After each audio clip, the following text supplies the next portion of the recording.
Hello, this is Defacto Review, weekly review with me, Jargal Tampatarcha. We will introduce to you three topics of government, society, economics, news. First topic is the government action against corruption called the Broom. Second topic is Human Rights Commission of Mongolia had submitted a report of the human rights in the country for 2022. Third topic is some positive signs of economic growth. So these are three topics I would like to talk about.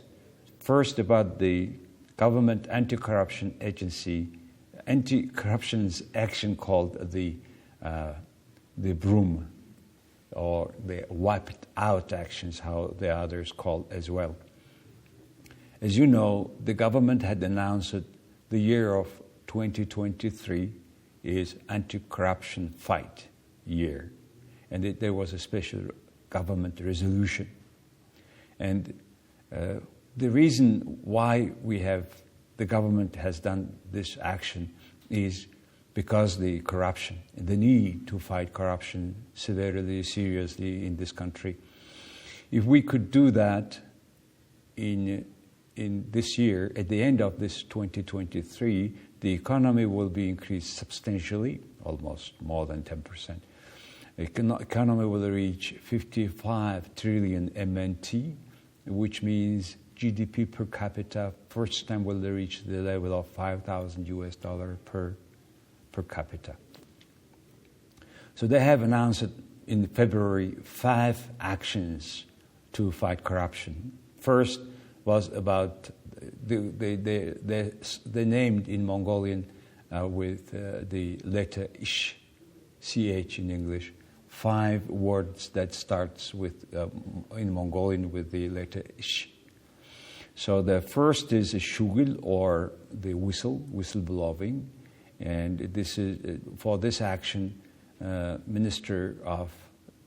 Minister of Justice, Ms. Salongo, is responsible for that.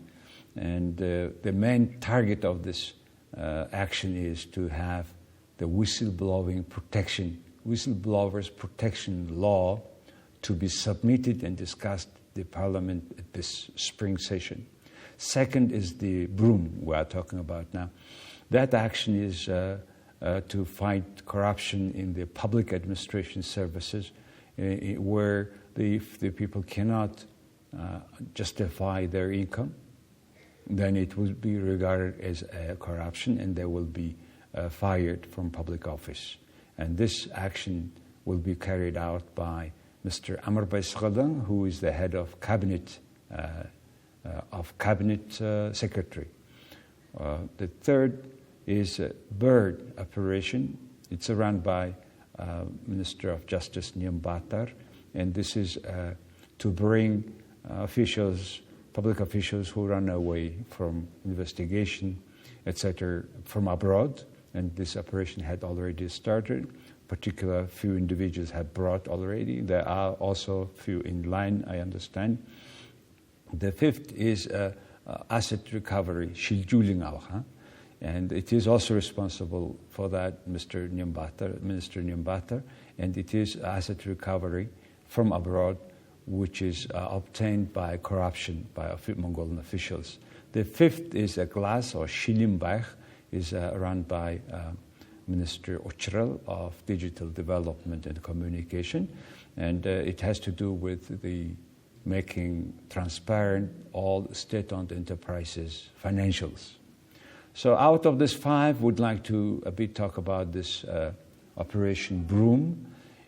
Why? Because out of 1.3 million labor power of Mongolia, almost 1/3 have to do with the public sector, where 225,000 are public offices and 75,000 are working employees of state-owned enterprises or local administration-owned enterprises. So we talk about 300,000 workforce now today doing their jobs.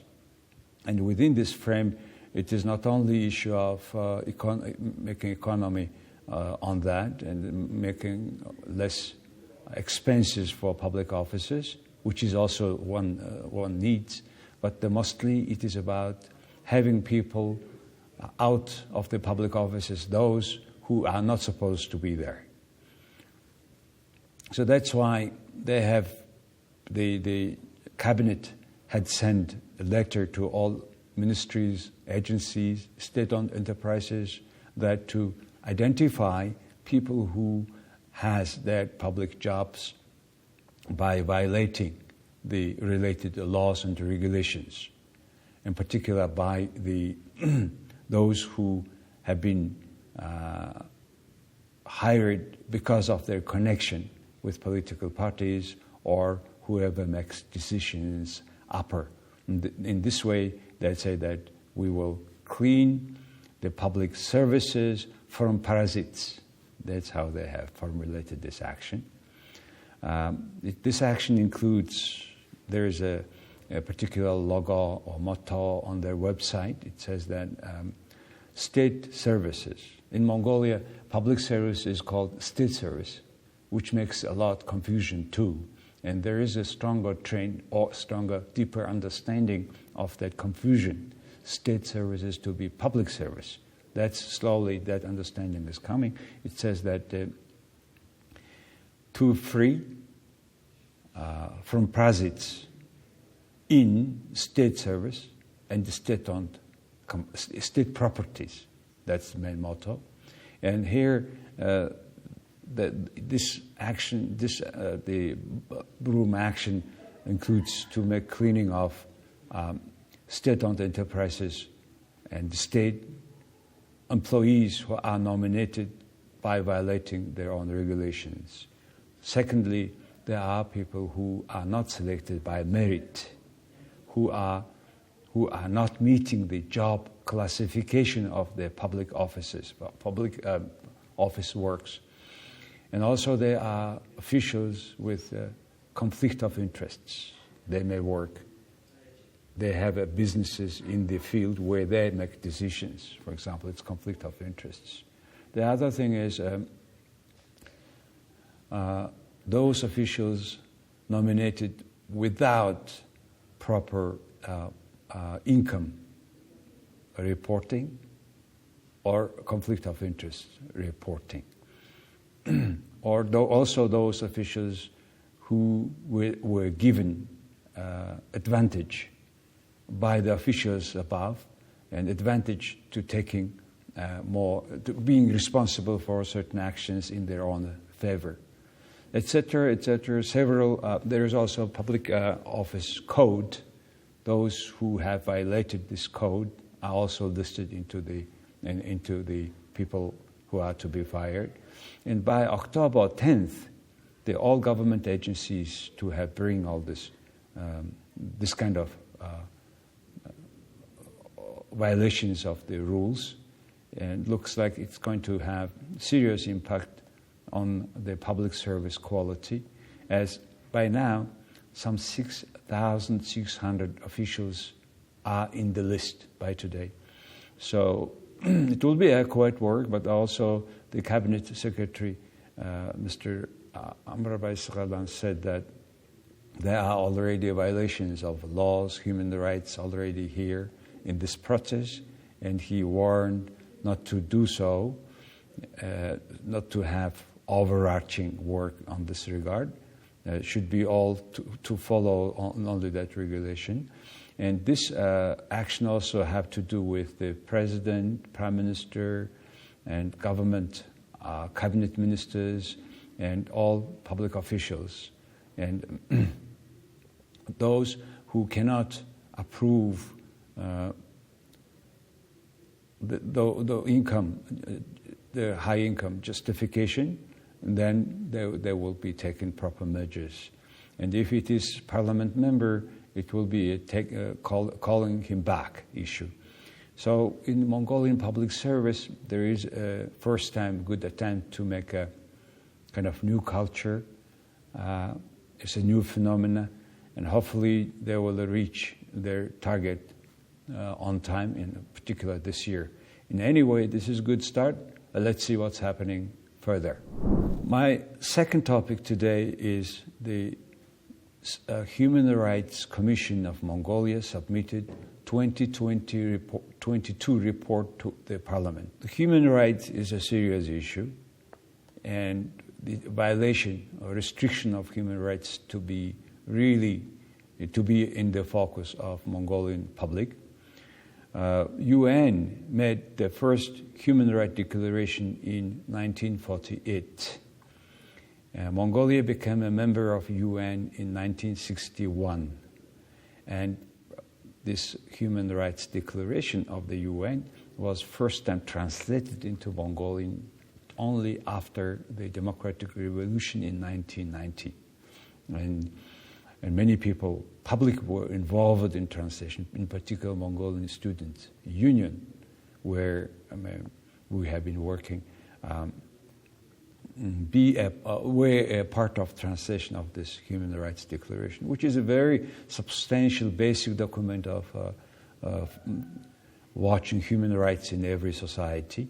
In Mongolia, from the year 2000, we have created a Human Rights Commission, and the Human Rights Commission has to report a state of protecting human rights in Mongolia every year.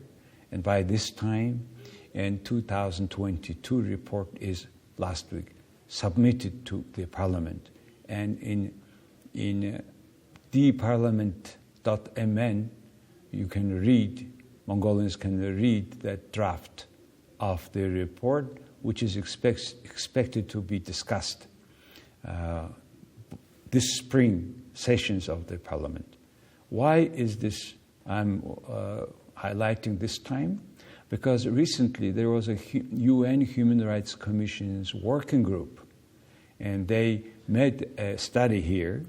They made a serious report of arbitrary detention case in Mongolia. And they said that 99% of arrests in Mongolia are happening without court consent or court decisions. That's a very serious allegation. And this time, Human Rights Commission of Mongolia made a particular investigation into this report case. And what they have found out is, they went to the court decision implementing center called 461. That's a particular prison where the people have been investigated from the beginning. And they have studied all cases, 864 cases of arrested without court decisions, but freed after. So they have been investigating that, and they said that, yes, there was a process mistakes, and 60% of them, not 99% of them, 60% of them were arrested without due process of arrests. So then they have studied. One Human Rights Commissioner, Inkpold, explained that like this. Around 71,000 people somehow a year involved in criminal cases in Mongolia. In 2020, 798 people were arrested. 2021, 821. 2022, 1,075 people were arrested. If 99% of 71,000 criminally involved people, it will be a huge amount. So very clearly, estimation shows that this above-mentioned arrests is around 1.2 to 1.5% of the people investigated in connection with crimes. So if it is the case, then around 20% of the arrests were now considered being not correctly arrested, say. So he had also explained what does this immediate action means, because all these arrests were under this cause called immediate action. There are cases where you really need to arrest immediately, but in our legislation lexicon or the provisions, that needs to be arrests without court decisions to be made more clearly. Because, for example, if somebody is arrested as immediate action, then within 48 hours, this either should be court decisions to continue or justify that that immediate action arrests. How does it work? Within 24 hours after arrests, the decision is to be made and implemented within 48 hours. There was also an interesting case of this 864 cases. The people were, as I said, 864 cases of arrests and made free. 231 is only made free by the court decisions. 529 are made by the prosecutor. And 102 are made the decision by the head of the detention center. The question comes, who must have this decision to make free that arrested people? Only court. Yet majority is made by the prosecutor and the head of the prison. So this sounds very unusual or very strange for ordinary public. So that's why this report is important for us to know more about the arrests, etc. And that's why they have 7 topics about the gender equality, children's rights, etc. 7 topics this report has, and I have just highlighted this just one decision, the arrests without court decisions. And one needs to read more about that even in details, in about the other 7 chapters of this report. Anyway, I was trying to tell you that Mongolia is taken seriously human rights violation in the country, and one good case is this Human Rights Commission's report. They have visited like this before. The working group also had visited several detention centers. They have visited people who prisoned for life or some solitary confinement, which is, I think, it's a very good sign that now the independent foreign working group have checked the situation, and now Human Rights Commission is including all these cases, and yet their own study after this working group report are made. That's why made in this report, which is submitted now to the Parliament. That's why I find it of great interest for Mongolian public. My third topic today is about some positive signs in the economy. I would say positive because by April 6th of this year, 15 million tons of coke and coal were exported. This is almost 5 times more than year-on-year basis. This is good news. And total, we have earned $3.76 billion US for this first quarter this year, and 60% of them is coal. Coal is usually 40% of our export. This time, for this first quarter, is 60%. And it is not only the quantity, but the quantity of export, but it is the money earned. Because the price was much higher now. It's a good sign, I'm saying, because Erdenis Town Todroy, the largest coal mine, state-owned enterprises, was investigated for last 6 months or so. Special representative of the government had taken the CEO position. Former CEO is now in prison, connected with a lot wide-range corruptions, under which several politically high, even 2-3 parliament members are now also investigated. Their immunity were ripped off. So just this change made this price, which were used at the site, not at the border, and in between them there were many officials, highly politically connected people, were using that price difference for their own benefit instead of the general economy receives the benefit. So that's why this year, just alone, made just for the first quarter, we made almost half of the export target of the coal.